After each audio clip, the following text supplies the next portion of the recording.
Bonjour à tous, merci d'être connectés.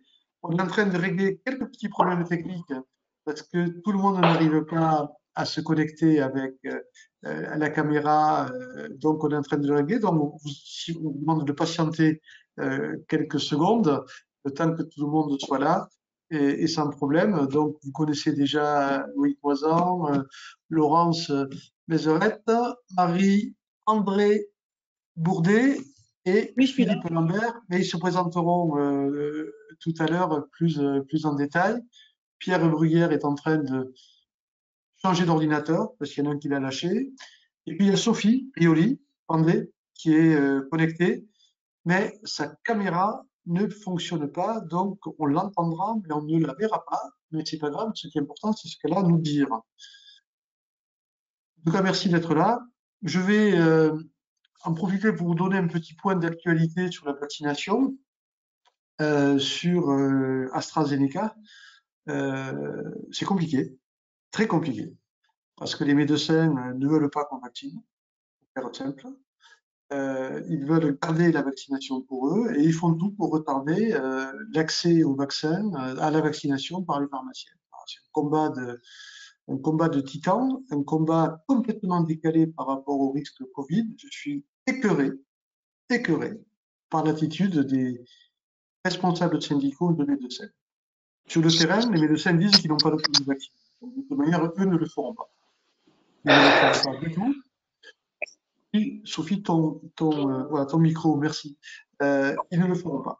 Ils ne le feront pas. Par contre, ils veulent le faire dans des centres, soi-disant. Sauf que dans les centres, on n'y verra que les médecins retraités, comme on l'a aujourd'hui pour les centres pour le Pfizer. Et derrière, ils aimeraient bien que ce soit les infirmières qui viennent vacciner dans ces centres, qu'ils appellent les centres de proximité, mais qui sont rien d'autre que des vaccinodromes de plus, et surtout pas les pharmaciens. Voilà. Donc c'est, je dirais, complètement décalé par rapport à l'enjeu de la vaccination. Bon, nous, on va continuer à se bagarrer pour avoir la possibilité de vacciner rapidement sur l'AstraZeneca, la possibilité de se vacciner très rapidement également sur le Pfizer, parce que c'est le Pfizer, en fin de compte, qui va être celui qui va arriver de façon plus importante à partir du mois d'avril, là où il y aura des doses, et c'est là où il y aura beaucoup de patients encore à vacciner. Parce que entre les 50 et 65 ans, ça fait pas beaucoup de monde, ça fait à peu près potentiellement 15 millions de personnes en comptant les soignants. Mais les plus de 65 ans et les plus de 75 ans, là, ça fait du monde. C'est là qu'il faut vacciner vite et en priorité. Et ce qu'on explique sur le Pfizer, tout simplement, on dit, c'est que le frigo de l'EHPAD, le frigo du centre de vaccination, c'est le même que le pharmacien, sauf que nous, on le surveille un petit peu plus. Donc, si on est capable d'amener des vaccins Pfizer dans un centre de vaccination ou dans une EHPAD, pourquoi on n'amènerait pas une pharmacie le lundi et on peut vacciner jusqu'à vendredi en prenant des rendez-vous. Qu'est-ce que ça a de compliqué? Qu'est-ce que ça a d'exceptionnel? Qu'est-ce que ça a d'impossible à faire? Et voilà, donc c'est pas facile, mais on va finir par y arriver. Pierre, est-ce que tu y es arrivé? En principe. Je vois ta caméra, mais je te vois pas. Alors ça, c'est terrible. Pourquoi? Oh. Alors attends. Je vois une case, mais C'est bon là ou pas? non, non. On, Toujours on- pas. on voit Super. on voit un carré noir. Eh ben. Mais tant pis, on va faire avec le son, hein. Oui, on va faire avec le son. On va Pierre, commencer. tous les pharmaciens te connaissent, Pierre. Oh, tous quand même pas, mais bon, je vais faire preuve de modestie ce soir. Ça me changera, tiens. Mais là, Bon, oui, je tu suis désolé, peux ça pas va faire être un petit trait. que avec le son. Déjà, bonsoir à tous et à toutes, et merci d'être là après une journée de dur labeur, parce qu'on n'arrête pas hein, depuis quelques mois. On va commencer déjà par présenter notre liste USPO et RPS sur la région Pays de la Loire. Et puis déjà laisser se présenter les personnes présentes ce soir. Alors on commence par l'ouest-ouest, donc en Vendée. En Vendée, désolée, moi j'ai pas de caméra non plus. Décidément, nous sommes un peu timides dans nos régions. Donc Sophie Toufflin-Rioli, donc je suis installée à Compiègne en Vendée. Je fais partie du syndicat VSPO depuis très longtemps, longtemps. Et j'en suis très heureuse et très fière. Je repars une nouvelle fois pour être sur la liste USPO aux prochaines URPS. Parce que l'USPO, c'est un syndicat innovant qui nous accompagne là depuis la loi HPST pour tout ce qui a été nouvelle mission, qui nous a bien aidé là, qui nous aide pour la vaccination, qui nous a bien aidé pour les tests antigéniques, etc. Et à chaque fois qu'on a besoin d'avancer, je trouve que c'est un syndicat qui nous permet d'avancer dans la profession. J'ai fini. La Vendée, alors. Comment tu fais, Pierre? Après la Vendée, il est en train d'essayer de se reconnecter. Non, alors, est-ce que Sophie, tu peux présenter ton colistier dans le 85? On va faire département par département.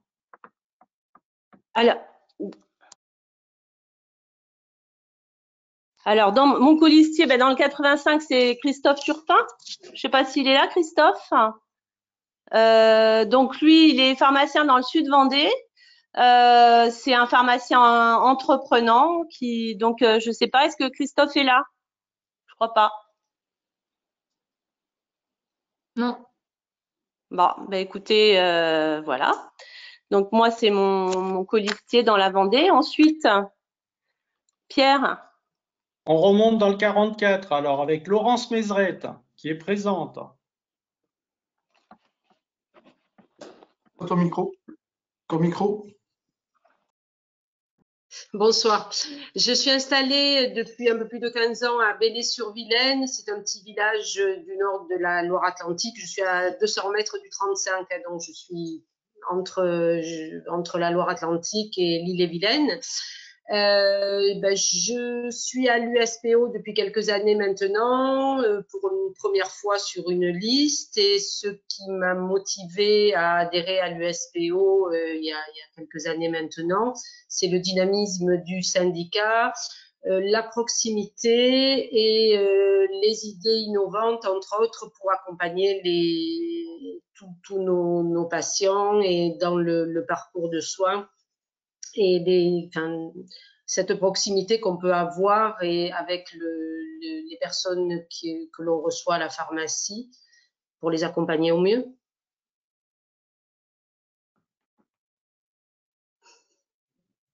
Voilà, je ne sais plus quoi dire. Merci. Et tu peux présenter ta colistière? Alors, ma colistière, je n'ai pas eu son nom. Cécile Rabreau. D'accord. Tu ne dois pas être non plus. Non, je sais pas si elle est là, mais j'ai jamais échangé avec elle. Je l'ai pas rencontrée, donc je peux pas vous en parler malheureusement. Ok. Alors, on remonte un petit peu dans le 49.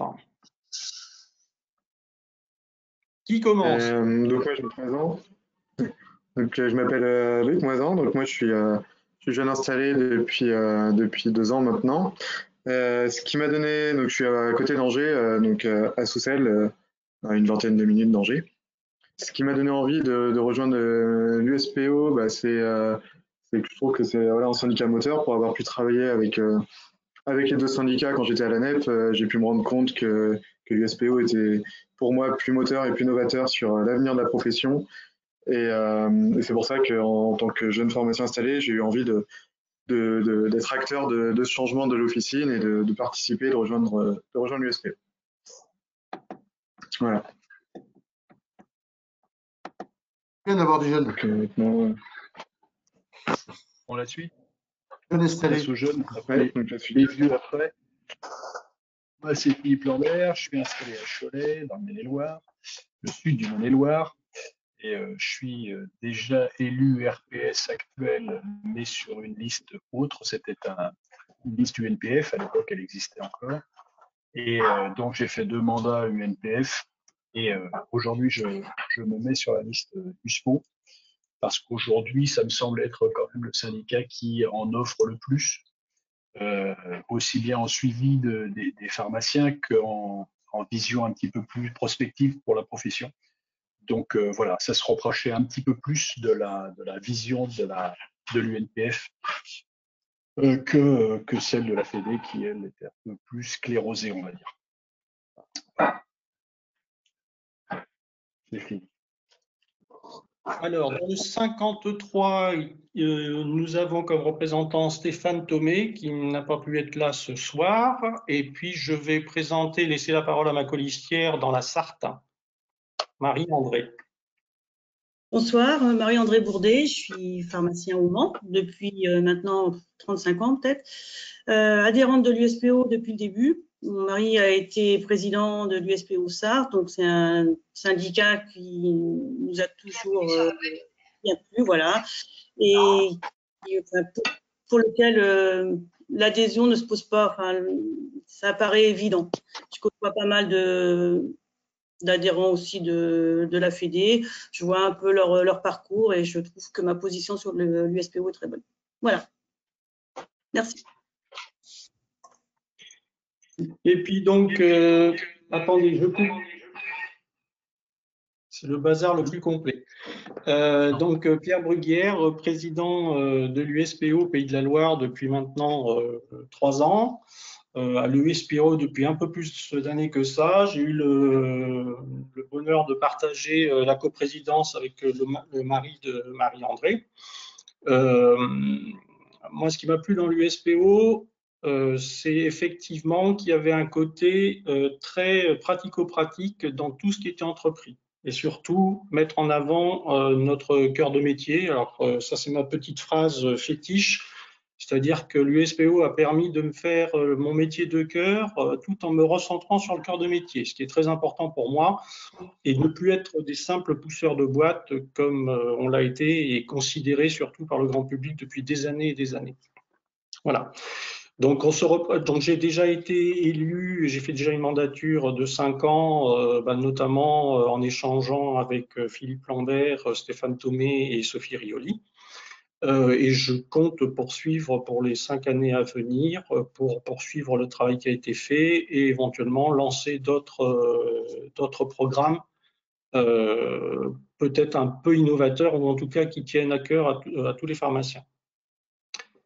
Voilà, ça c'était pour la liste. Moi, je vais vous donner, alors si vous voulez savoir pour ceux qui ne savent pas encore à quoi servent les URPS, je peux vous inciter à aller directement sur le site régional de l'USPO, vous verrez une vidéo explicative très bien faite à quoi servent les URPS, quelles sont les importances, quelle est l'importance des votes, notamment au niveau représentatif.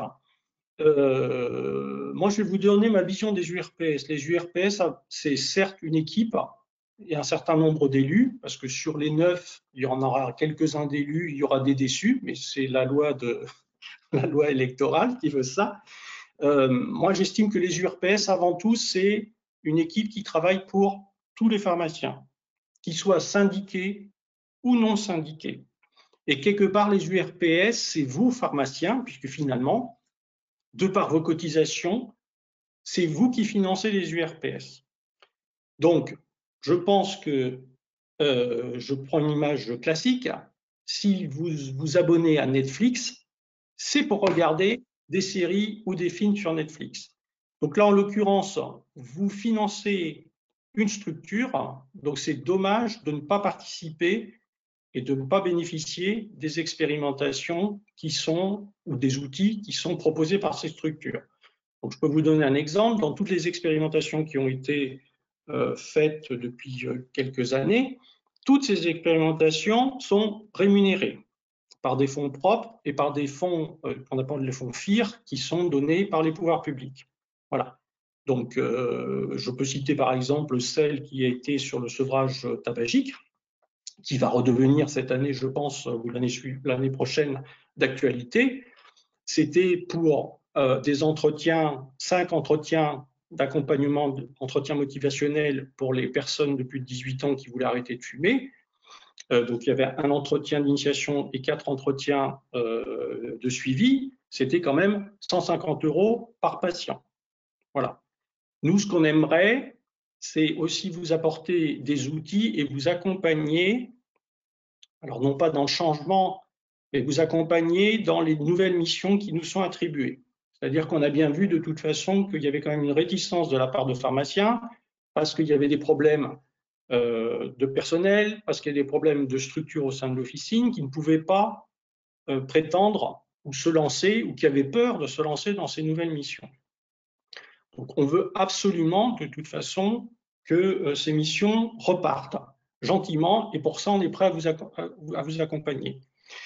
Il y a autre chose aussi, c'est que la liste est composée donc de 9 candidats, il y aura des élus, mais pour autant, on a une chance en Pays de la Loire, parce que ce n'est pas le cas de toutes les URPS, c'est que les URPS au Pays de la Loire, en tout cas au niveau des pharmaciens, ont des statuts, et dans ces statuts, il est stipulé qu'un pharmacien titulaire pouvait être missionné au nom de l'URPS pour pouvoir participer soit à des expérimentations, soit à des discussions, soit être des interlocuteurs privilégiés et de terrain, c'est-à-dire département par département.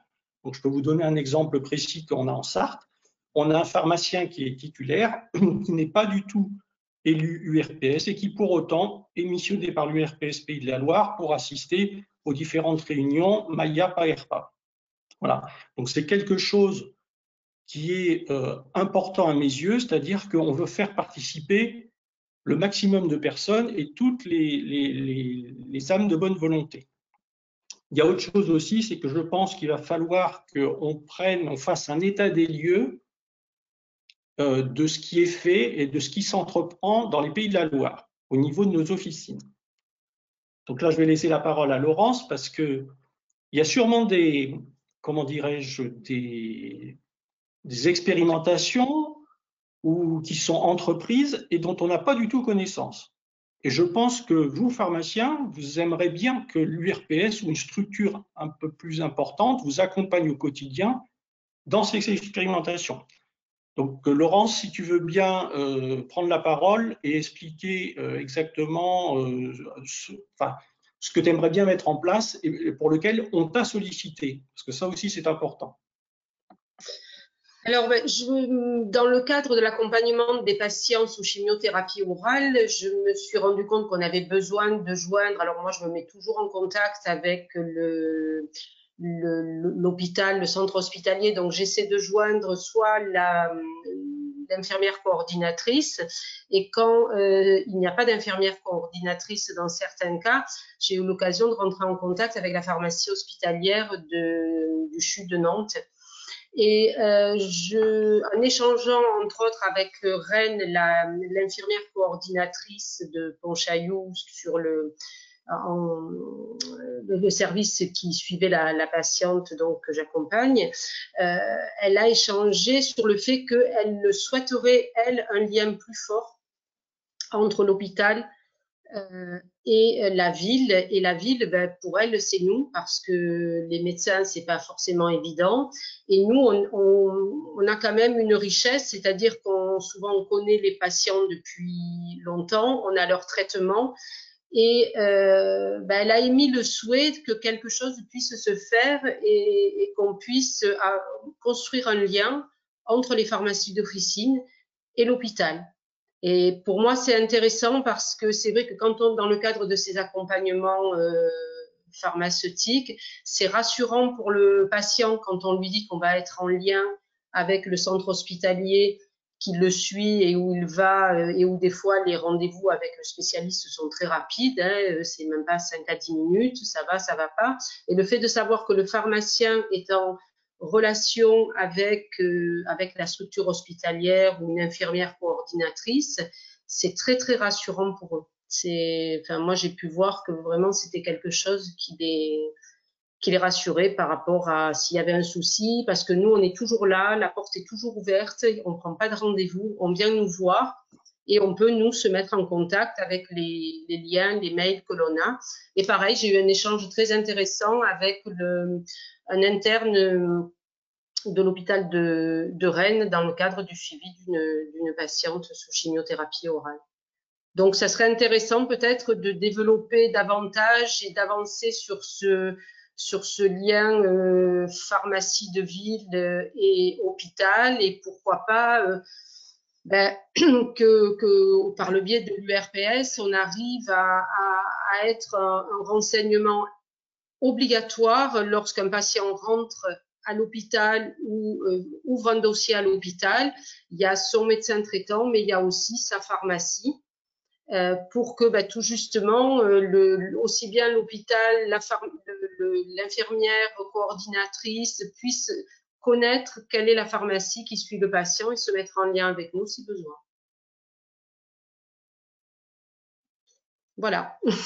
C'est ce genre d'initiative que, en tant qu'élu du RPS, on aimerait bien répertorier sur l'ensemble du territoire, qu'il soit départemental ou régional, pour effectivement appuyer sur, comment dirais-je, sur l'efficacité que peut représenter l'officine, non pas que le pharmacien titulaire, parce que je pense également aux équipes. Je veux dire, il faut impliquer tout le monde dans ces démarches-là, et je pense que les équipes ont besoin aussi d'être aidées. Donc, je pense que avec la crise de Covid, et Sophie va vous en parler, je pense clairement que s'il y a bien un acteur qui a répondu toujours présent, c'est le pharmacien. Je n'ai pas eu connaissance d'une seule pharmacie fermée pendant tout le début de la crise. Voilà. Donc Sophie, si tu voulais rebondir un peu sur ce sujet. Oui, donc oui, du coup, ce que je voulais dire, c'est que c'est vrai que depuis le début de cette crise Covid, on a vu que ça a fait bouger les lignes, ça a fait avancer les choses. C'est quelque chose qui a fallu que nous et nos équipes prenions en compte, et et parfois ça a été très difficile.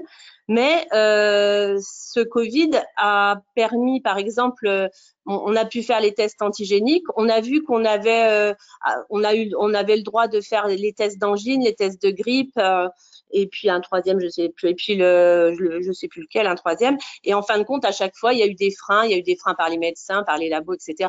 Mais maintenant, vu tout ce qu'on a pu développer, tout ce qu'on a pu faire pour les tests antigéniques, il va être quand même assez malvenu de la part des médecins de nous dire, une fois la crise Covid terminée, ben non, vous pouvez, enfin voilà, on va retarder les tests d'angine ou les tests de grippe. Je pense que ça, maintenant, c'est fait. La vaccination, bon, la vaccination, c'est quelque chose qui est acté, même si, nous, on voudrait y aller tout de suite. L'autre syndicat traîne un peu la patte, mais il va y aller aussi. Mais ça, c'est le Covid qui nous a permis d'avancer dans cette perspective. Et je pense que maintenant, avec l'URPS aussi, il va falloir penser à l'après-Covid, la pharmacie. Parce que après le Covid, il va y avoir beaucoup de choses à faire et à construire. Donc, pour l'accompagnement des patients, parce que la sortie de cette période va être difficile. Donc, je pense que on va pouvoir aussi amener nos compétences et au profit des patients et de l'accompagnement des patients. Voilà. Je te laisse, Pierre. Donc, il y a quelque chose dont on est conscient, c'est qu'on a vécu quand même une année très compliquée. On continue encore à être dans le bouillon. Donc, on sait très bien de toute façon qu'on ne pourra pas demander à l'ensemble de la profession d'être hyper réactif cette année. Voilà. Donc, nous, on a commencé à réfléchir à une proposition et essayer de trouver un projet qui s'adresse à tous les pharmaciens, qui leur permettrait d'avoir une activité professionnelle et quotidienne allégée et qui nécessite pratiquement aucun investissement. Donc, le projet sur lequel que nous allons porter sur les 5 prochaines années, c'est avant tout le lien ville-hôpital, puisque c'est là où les pharmaciens galèrent le plus. Et quand je parle du lien ville-hôpital, je ne parle pas de la sortie hospitalière. C'est-à-dire que je veux que le pharmacien soit positionné comme l'acteur de santé de référence en ville pour les entrées ou les sorties hospitalières. Voilà. Donc, ce qu'on aimerait, c'est travailler avec des protocoles et des procédures bien précises avec nos pharmaciens hospitaliers. Pourquoi pas? Parce que je pense que les pharmaciens hospitaliers sont très contents de voir leurs confrères officinaux débarquer dans leur service et discuter le bout de gras, sachant que l'avantage des pharmaciens hospitaliers, c'est qu'ils sont dans la place, comme diraient les jeunes, et qu'ils savent à quelle porte frapper. Voilà. Donc nous, on a commencé par exemple en Sarthe à travailler sur la sortie hospitalière, notamment du patient sous chimio. Bon, la crise sanitaire est arrivée par là. Et ce qu'on veut également, c'est que, enfin, l'avantage de ce projet-là, c'est que c'est un double avantage, c'est que ça peut renforcer encore plus l'interpro, notamment la possibilité de travailler avec les URPS infirmiers, voire les URPS kinés. Et puis, ça permet également de montrer encore plus, si encore il faut le démontrer, que le pharmacien est vraiment la plaque tournante de la santé, et c'est texto ce que m'a dit un praticien hospitalier, la plaque tournante de la santé en ville. Donc je pense qu'il va falloir s'appuyer effectivement sur les binômes infirmiers-pharmaciens, département par département. Ça pourra être un binôme qui soit entre guillemets les référents dans les départements ou au niveau des différents groupements hospitaliers territoriaux. L'avantage aussi de s'attaquer au lien ville-hôpital, c'est qu'on pourra anticiper la sortie hospitalière. Alors moi, j'invente rien, hein. C'est des textes qui sont faits par l'HAS depuis 2015. Voilà. J'ai regardé ces textes-là. On a un pharmacien qui est tête de liste dans l'USPO Grand Est, c'est Eric Crispini pour ne pas le citer, et qui a participé activement justement à cette espèce de checklist de sortie hospitalière, où clairement il y a 3 ou 4 items qui ne concernent que le pharmacien. Voilà. Je pense qu'on va y arriver progressivement. Alors, on ne pourra pas tout faire, hein. Mais là, c'est pareil. Je pense que, comme toute maladie, si je puis dire, il faut faire dans un premier temps un diagnostic, savoir exactement ce qui ne va pas, ce qui va, parce qu'il faut aussi dire qu'il y a des choses qui vont ou des choses qui s'améliorent. Et puis, il faut insister sur ce qui est primordial pour nous. Voilà. Donc, je vous donne un exemple précis. Sur la Sarthe, quand on appelle l'hôpital du Mans, il faut faire le numéro du standard et dire hôpital derrière, impossible d'avoir le numéro de téléphone d'un service. C'est impossible. Voilà. Quand on a des praticiens hospitaliers qui disent c'est vrai, quand il y a une HAD à mettre en place, on l'anticipe 4 jours avant. Quand c'est pour donner une ordonnance pour des soins infirmiers ou une ordonnance de médicaments à un pharmacien, on n'est pas foutu de le faire 12 heures avant. Donc, ils ont conscience, effectivement, qu'il y a des choses qui ne vont pas. Alors, donc, il va falloir faire changer ces choses. Ça se fera petit à petit. Mais je pense que… Alors, tout le monde peut faire des propositions, hein. Moi, ce que j'aimerais bien, c'est aussi qu'il y ait des échanges. Donc, pour ça, vous avez le chat où vous pouvez directement poser vos questions dessus. Mais je pense que c'est un point essentiel, surtout que, comme je disais, ça s'articule avec l'Interpro, et de 2, ça permettrait aussi de relancer toutes les nouvelles missions des pharmaciens, et notamment, je pense aux entretiens pharmaceutiques, qui vont s'élargir. Voilà. Parce que pour moi, ça me semble évident que s'il y a une hospitalisation programmée, que le pharmacien du patient en question fasse un bilan partagé de médication qui transmet en amont au service où va être hospitalisé le patient. Voilà.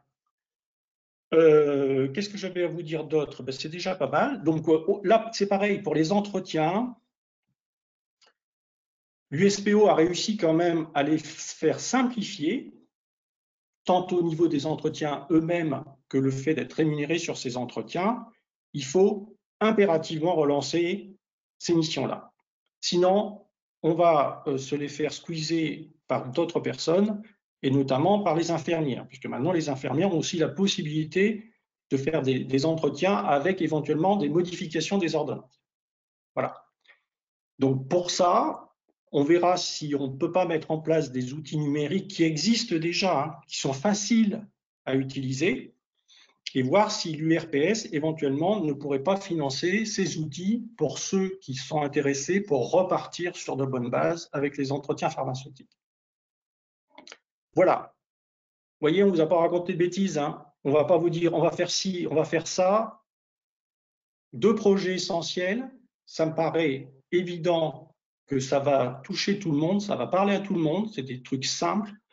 Pour autant, on va quand même s'inscrire dans la continuité, c'est-à-dire que les expérimentations qui ont déjà été menées par les URPS, que ce soit le diabète, que ce soit le sevrage tabagique, ceux qui n'ont pas pu être lancés à cause de la crise sanitaire, on va aussi les poursuivre.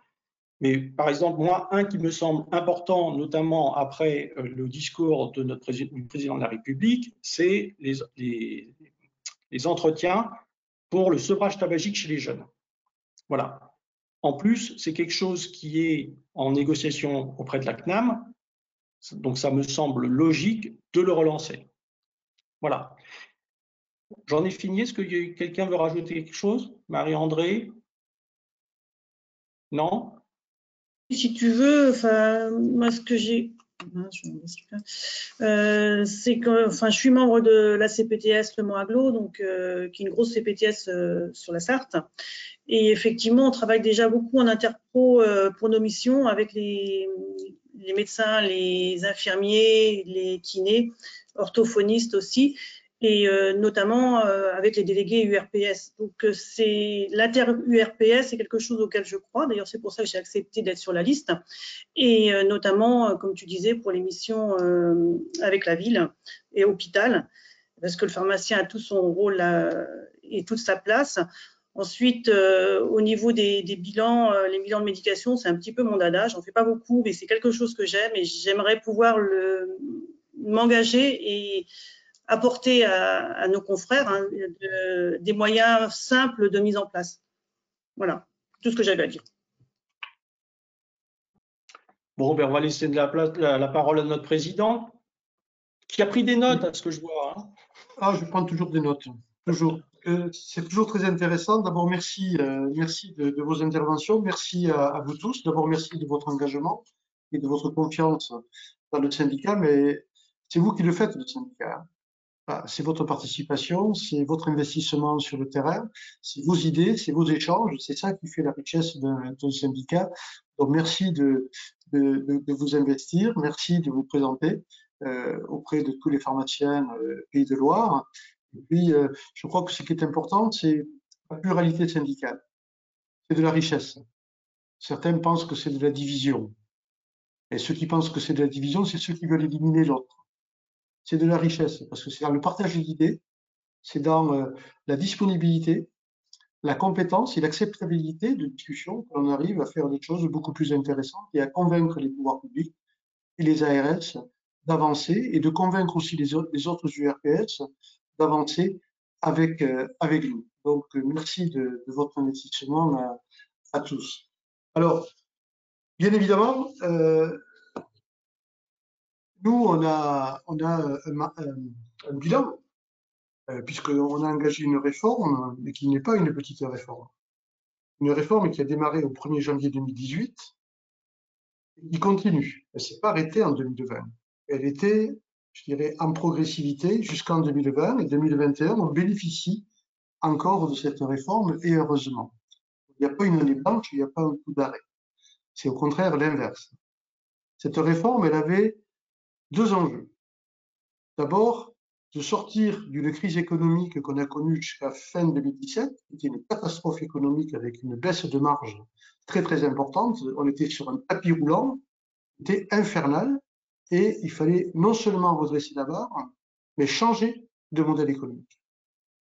Avec un constat qui était simple, les volumes se cassent la figure, le prix des médicaments n'arrête pas de baisser, et les habitudes de prescription changent. Les jeunes médecins ne prescrivent pas comme les anciens. Donc, quand on a fait ce constat assez simple, si vous êtes accroché à la boîte, vous êtes mort. Si vous êtes accroché à la marge commerciale, vous êtes mort. Sauf que quand on a dit ça, ben nous, on a déjà posé la question aux pharmaciens. On a fait un sondage. avant d'envisager une réforme, et on a à 90% des pharmaciens, c'est je veux me décrocher de la boîte, je veux me décrocher des volumes et je veux me décrocher de la marge. Très bien. Donc on va faire, mais là il faut le faire. Pour le faire, il faut assumer. Et donc on a fait une réforme qui a été très importante puisqu'on a divisé la marge quasiment par 3, voire par 4, pour la transformer en honoraire de dispensation. Comment je suis payé quand je suis au comptoir et que je délivre une ordonnance? Est-ce que je continue à être la marge commerciale ou est-ce que j'identifie des actes qui me permettent de valider mon travail intellectuel, qui sont indépendants des prix et donc pas exposés aux baisses de prix? Une fois qu'on a dit ça, il faut le construire. Et le construire en ne faisant pas un truc qui est simple, c'est de piquer à Pierre pour donner à Paul. Parce que ça sert à rien. Donc l'engagement de l'USPO, c'est aucun perdant. Et qu'il y ait homogénéité dans le bénéfice de cette réforme. Ben, c'est ce que nous avons réussi. Nous l'avons réussi au-delà même de ce que nous espérions. Et la crise Covid n'a fait que renforcer. Et heureusement que nous avions ce nouveau modèle économique, sinon la crise de 2020 aurait été catastrophique pour le réseau. D'ailleurs, nous n'aurions pas pu engager la profession sur les défis que nous avons obtenus, la continuité des soins, la délivrance, les tests antigéniques, la délivrance en dehors des ordonnances, etc. Parce que la profession n'aurait pas écouté. Quand vous êtes en crise économique, vous n'écoutez pas. Et donc, vous ne pouvez pas mobiliser une profession sur des enjeux de santé publique. Heureusement que l'USPO a signé. Je regrette d'ailleurs qu'on ait signé seul, parce que, et je pense que l'autre syndicat doit regretter de ne pas l'avoir signé. Quand on ramène sur 3 ans 900 millions cumulés de marge, ça change des 600 millions que l'on a perdus les 3 années précédentes. Donc, réforme économique pour redonner de la marge aux pharmaciens sur la partie qui est solide, c'est-à-dire les actes de dispensation. Donner un message clair, je choisis le camp du patient et pas le camp du commerce. Et donc, j'identifie mon travail intellectuel, alors qu'il était complètement transparent, masqué derrière un pourcentage. Et en même temps, élargir le champ de compétences des pharmaciens pour aller chercher de la croissance sur des actes, sur des missions qui sont favorables à l'organisation des soins et favorables aux patients. Ce sont bien sûr les entretiens pharmaceutiques, ce sont bien sûr les bilans de médication, ce sont bien sûr la vaccination, le dépistage. Et ce n'est pas fini. On va continuer à élargir tout ce champ de compétences qui est un champ de compétences où le pharmacien a toute sa place. Dans la prévention, on a toute notre place. Dans le dépistage, on a toute notre place. Ça n'appartient à personne. D'autres professionnels de santé peuvent le faire. Et c'est tant mieux. Mais le pharmacien ne doit pas être exclu. Et donc, c'est ça qu'on est en train de conquérir. Et chaque fois, on le réussit. Et bien sûr, c'est rémunéré. Pas plus tard que ce matin, nous étions en commission paritaire sur la partie métier. Et qu'est-ce que l'on a mis sur la table? Eh bien, le sevrage tabagique en demandant que le pharmacien soit prescripteur avec les entretiens motivationnels.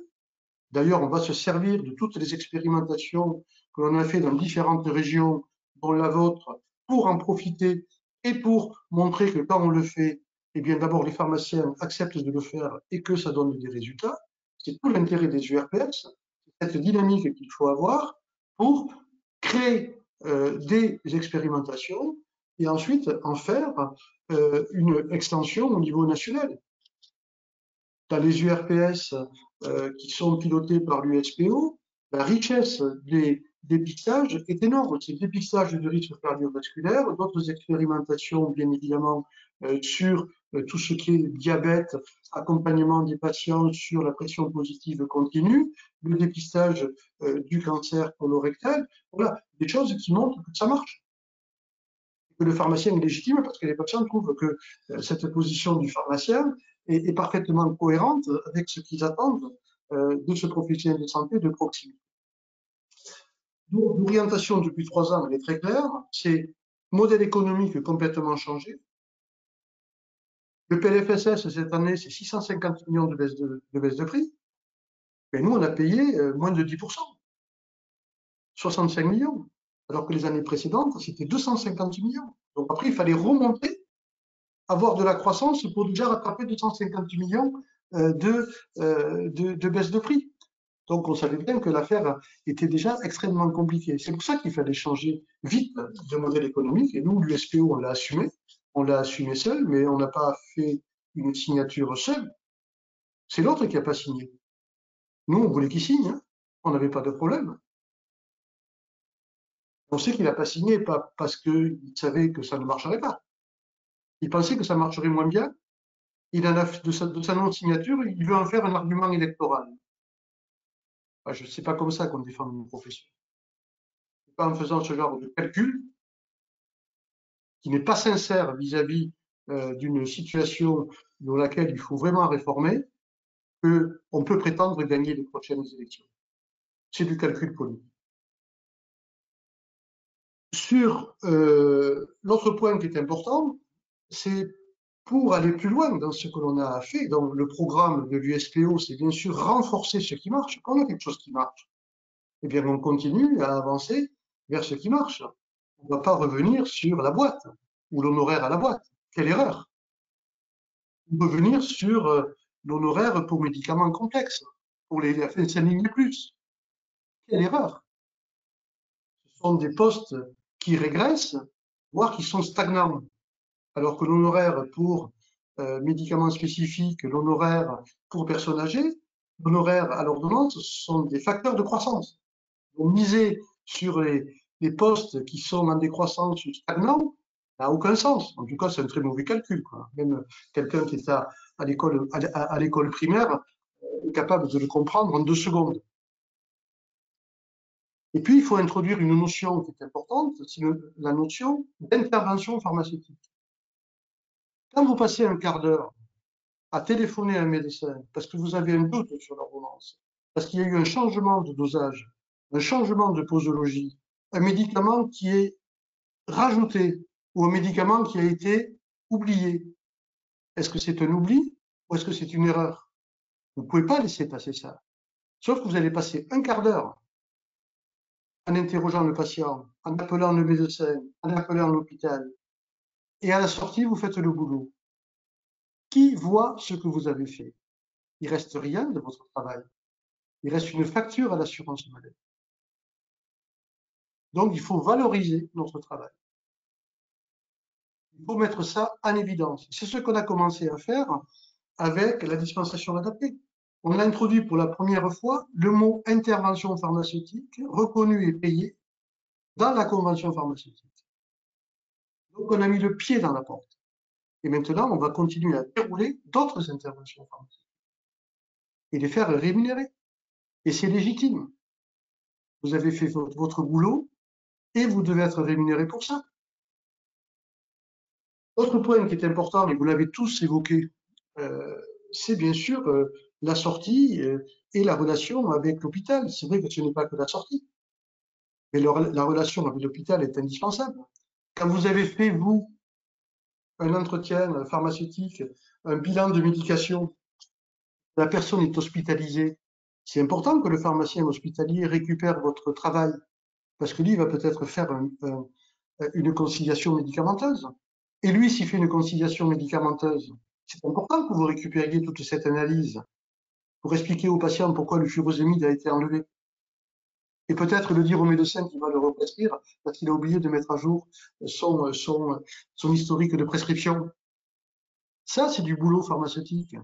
Ça, c'est pas de l'Amazon de la pharmacie. Ça, c'est pas de la boîte. Et donc, vous devez, et on doit continuer à convaincre les pouvoirs publics que la visibilité de notre travail est aujourd'hui le meilleur outil pour défendre et montrer que le pharmacien fait un superbe boulot. Et dans l'intervention pharmaceutique sur la dispensation adaptée, là aussi, ça a été critiqué, mais bêtement, quoi. Quand vous ne délivrez pas toutes les boîtes de paracétamol parce que vous faites votre travail, quand vous ne délivrez pas toutes les boîtes de Macrogol parce que vous faites votre travail, eh bien, vous devez être rémunéré pour ça. Rémunéré pour ne pas dispenser. Parce que ce médicament n'était pas utile pour le patient. Et pourtant, il était prescrit. Eh bien, vous voyez comment on change complètement de positionnement de la pharmacie et de vision que pourront avoir d'autres professionnels de santé de votre travail. C'est pas chaque fois qu'il délivre une boîte, ouais, il a 1 € de plus, donc il a intérêt à mettre le plus de boîtes possible. Mais quelle erreur stratégique! Quelle erreur d'avoir fait ça, de nous coller à cette image de vendeur de boîtes, de pousseur de boîtes. Donc, il faut sortir de ça. Et puis, il faut aller également sur des choses qui nous paraissent évidentes, mais qu'il faut construire. Quand quelqu'un vient vous demander un médicament, un conseil, et que vous donnez un conseil de qualité avec une molécule de qualité, vous donnez aujourd'hui, vous avez les mêmes médicaments que ce que prescrit le médecin. Sauf que c'est des conditionnements en boîte pour 7 jours, pas un traitement chronique. Eh bien, il faut que on transforme cet acte en parcours de soins, en parcours de santé. Je vais à la pharmacie, je rencontre mon professionnel de santé qui me connaît parfaitement, c'est mon pharmacien habituel. J'ai des symptômes, pas besoin d'aller aux urgences, pas besoin d'aller déranger le médecin qui est déjà débordé. Je vais voir mon pharmacien, c'est un parcours de soins. Et ces médicaments qu'on va lui conseiller doivent être pris en charge par la complémentaire santé, entière payant, au premier euro, et inscrit dans le dossier pharmaceutique. C'est un parcours de soins, ça fait partie de l'histoire du patient. Et aujourd'hui, pourquoi il faut le faire prendre en charge? Parce que quand un patient aujourd'hui a une complémentaire santé et qu'il va à la pharmacie, sa complémentaire santé ne lui sert à rien. Donc on l'incite à aller à l'hôpital, on l'incite à aller chez le médecin. Non, il faut mettre les parcours à égalité sur le plan financier, et après, le professionnel de santé qui est le plus adapté à la situation apportera la réponse au patient. Donc ça aussi, ça fait partie de la stratégie de l'USPO. On va y arriver, les complémentaires santé sont en train de comprendre que pour leurs assurés, eh bien, ce parcours-là est un parcours efficace, utile, qui fait gagner du temps, qui n'encombre pas les urgences ou qui n'encombre pas les cabinets médicaux qui n'y arrivent pas. Sur la vaccination, on se bagarre contre, bien sûr, la vaccination contre la Covid, et on voit, comme je vous disais en introduction, les pires difficultés. Et là aussi, on a une différence avec notre syndicat. Notre syndicat, il voulait qu'on aille dans les centres apporter les flacons de vaccins pour que les autres vaccinent. Nous, on n'est pas des logisticiens. Nous, on est des professionnels de santé. Et nous, on veut vacciner. Parce que d'ailleurs, les patients nous le demandent. Donc, qu'est-ce que c'est cette idée de réduire l'activité du pharmacien à un logisticien? Et de dire non, non, il vaut mieux que d'abord ce soit les médecins et les infirmières qui vaccinent, et nous, on apportera les flacons à 3,50 € le flacon. C'est pas de sens d'ambition pour la profession. C'est repartir 10 ans en arrière. Ça n'a pas de sens. Surtout après l'expérience qu'on a vécue sur cette année 2020, où je le dis, moi, les pharmaciens ont été vraiment formidables. Parce que tout ce qu'on a pris dans la tête en un petit peu de temps, avec toute une série de dispositifs qui parfois étaient contradictoires entre ce qui avait été dit une semaine et l'autre semaine, de résister aux problèmes de masques, de résister aux problèmes de SHA, de tenir bon sur le renouvellement des ordonnances.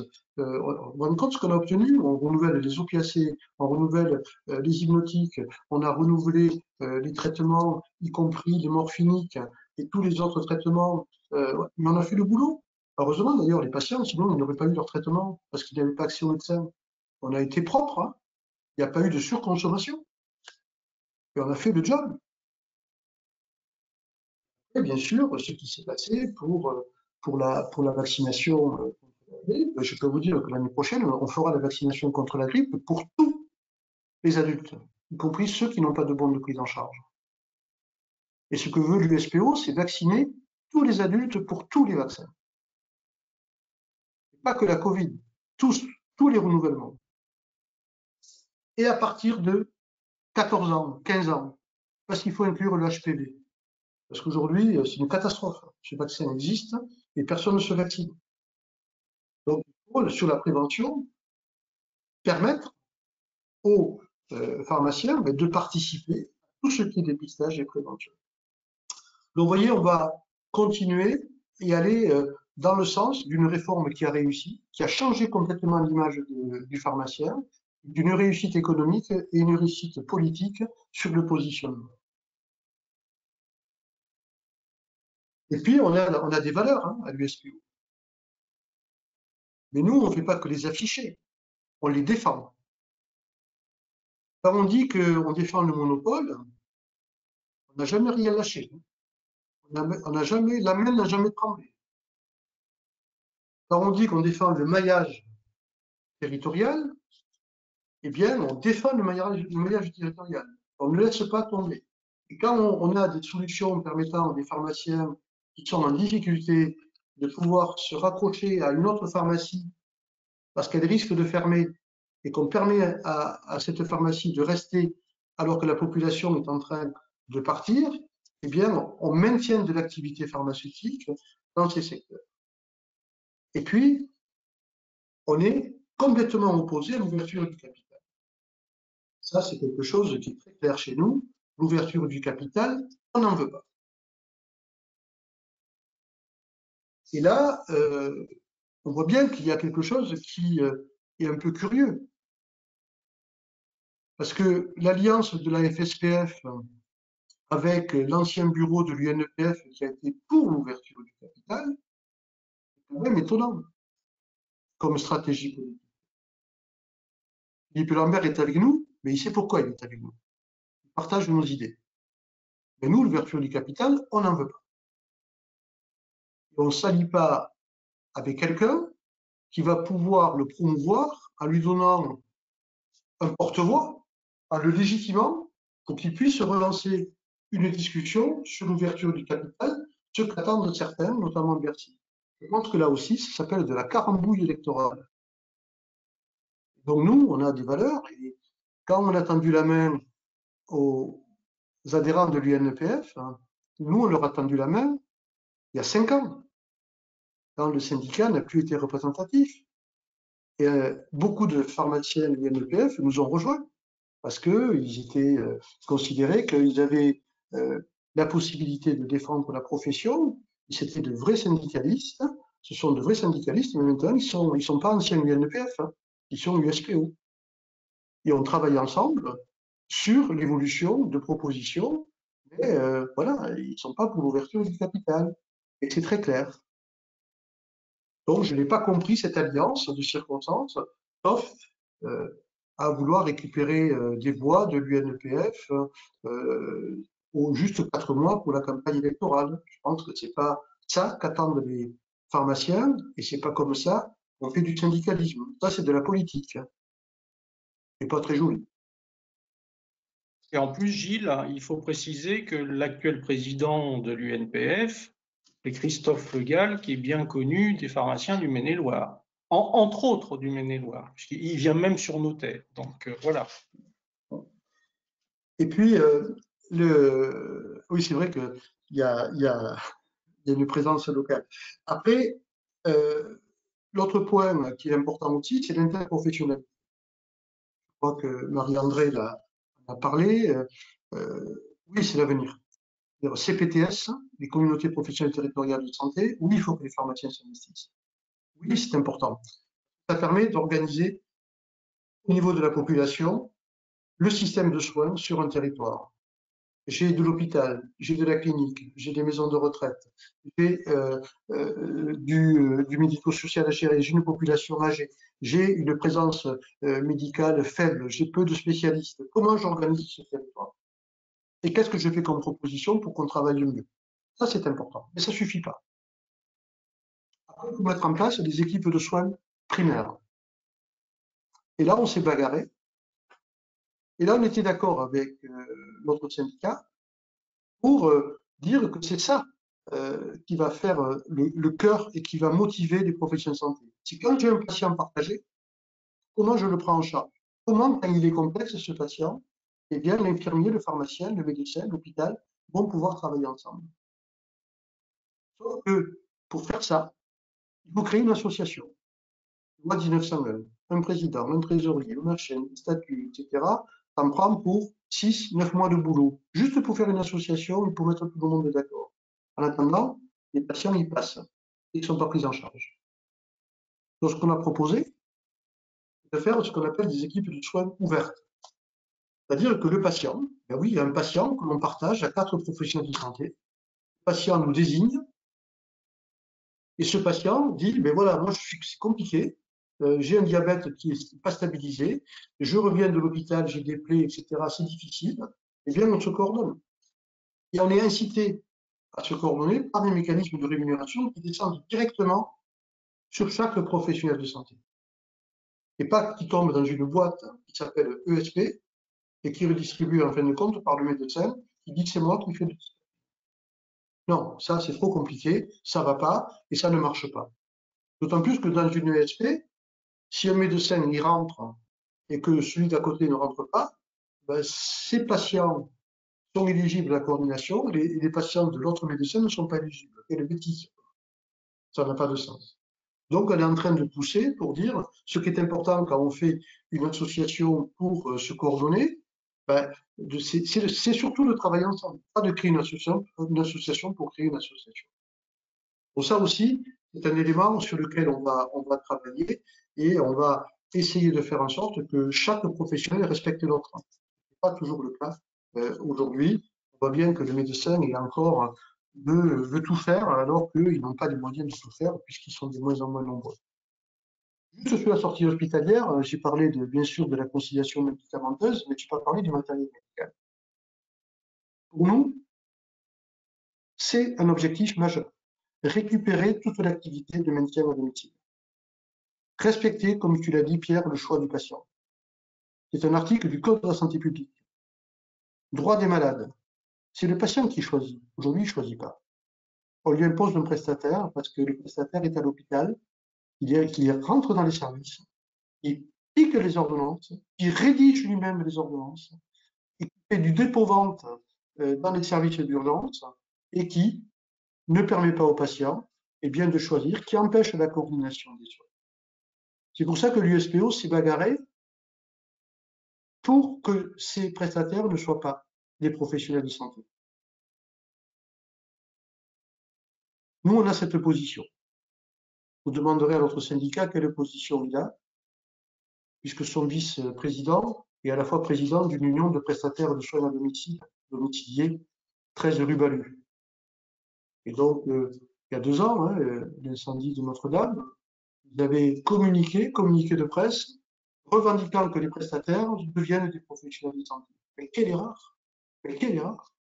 S'ils deviennent professionnels de santé, ils vont rentrer dans les CPTS et c'est eux qui feront la coordination des soins en piquant tout le boulot, pas que les pharmaciennes d'ailleurs, parce qu'après ils vont embaucher des infirmières pour faire le boulot des infirmières. Infirmières salariées du prestataire. Donc chacun à sa place, ils doivent être prestataires du pharmacien, pas prestataires auprès du patient. Et puis, dans les valeurs de l'USPO, nous aussi, on ne confond pas. L'USPO, c'est un syndicat. Il est financé par quoi? Par ses cotisations. Et pas par des services. Vous savez, pour la loi ASAP, quand il a fallu se bagarrer, ça a été très compliqué. Parce que certains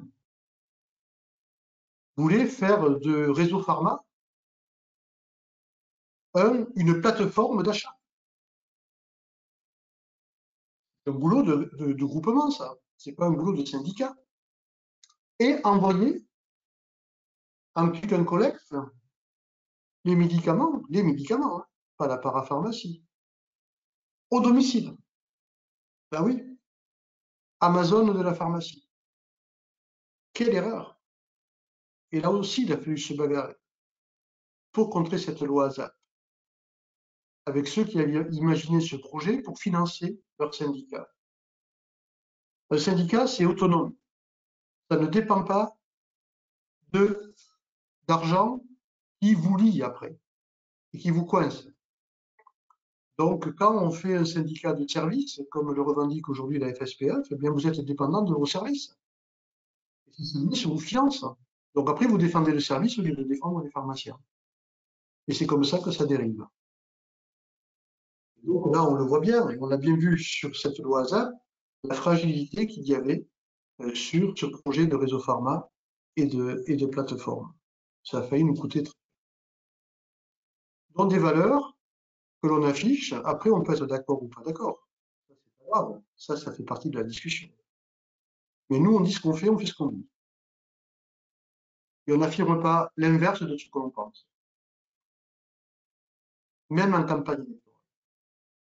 Donc les projets de l'USPO sont clairs. C'est une orientation choix du patient, pas choix du commerce. Continuer à réformer la profession à la fois sur son mode de rémunération et sur son champ de compétences en l'élargissant. Se tenir sur les 3 piliers de l'officine et puis faire ce que doit faire un syndicat. C'est quand il y a une situation de crise, eh bien, il faut être solidaire. Il faut être confraternel. Il faut aider tout le monde. C'est ce qu'a fait l'USPO toute l'année 2020. Nous, on a fait les webinars, on a fait les foires aux questions, on a fait toutes les circulaires par fax, par mail, toutes les semaines, pour tenir ce lien avec vous, parce que vous étiez en difficulté, et on était tous en difficulté. Il fallait absolument tenir le choc pendant cette période difficile. Alors oui, le dimanche matin, on faisait des webinars. Oui, on répondait à vos questions. Oui, on n'a pas compté nos heures. Et c'était normal. C'est ça le rôle d'un syndicat moderne. C'est quelqu'un syndicat qui ne lâche pas au moment où c'est difficile. Et ne se replie pas uniquement sur ses adhérents. Exactement ce qu'on a fait. On s'est ouvert vers vous. Et vous avez été d'ailleurs nombreux à nous remercier, d'ailleurs à adhérer au syndicat, à nous soutenir. Donc, résolument tourné vers l'avenir, pas de nostalgie du passé de la boîte, et à la fois volontariste, à la fois ambitieux pour notre profession parce qu'elle le mérite bien, toujours en anticipation et pugnace, parce qu'on sait très bien que rien n'est acquis. Il faut toujours se bagarrer et jamais lâcher. Et moi, la plus grosse satisfaction que j'ai aujourd'hui, c'est d'abord d'avoir permis avec l'USPO de réussir cette réforme, qui est toujours une prise de risque pour un syndicaliste. Hein. On voit bien ceux qui sont en opportunité. C'est d'avoir réussi cette réforme, d'avoir ramené de l'économie à l'officine de façon importante. Et pour moi, le plus gratifiant, c'est d'avoir rendu ce métier attractif.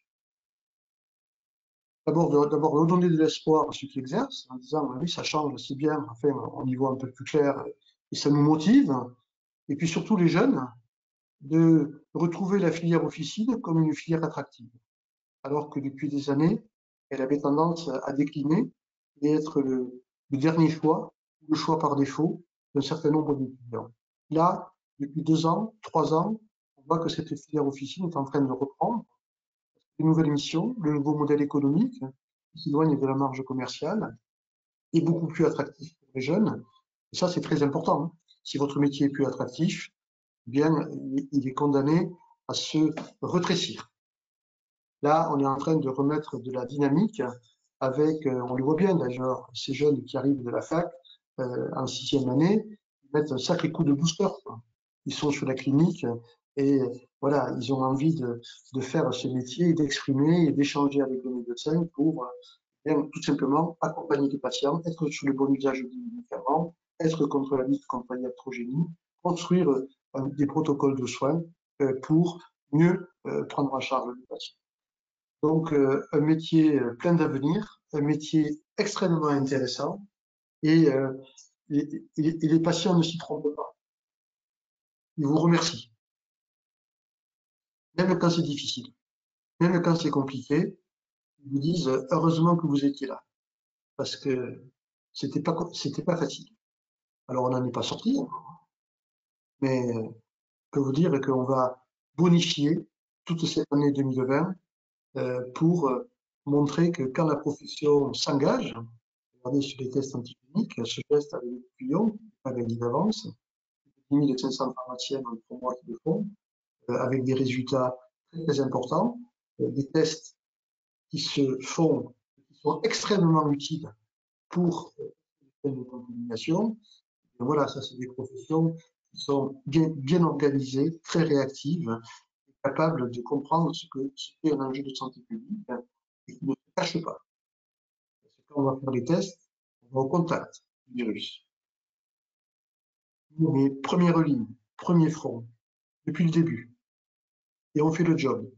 Et franchement, je vous dis, moi je suis très fier de défendre cette profession parce que vous le méritez et vous le rendez bien aux patients. Voilà Pierre. On répond aux questions. Merci Président. Merci. Est-ce qu'il y a des questions, Isabelle ou Bénédicte?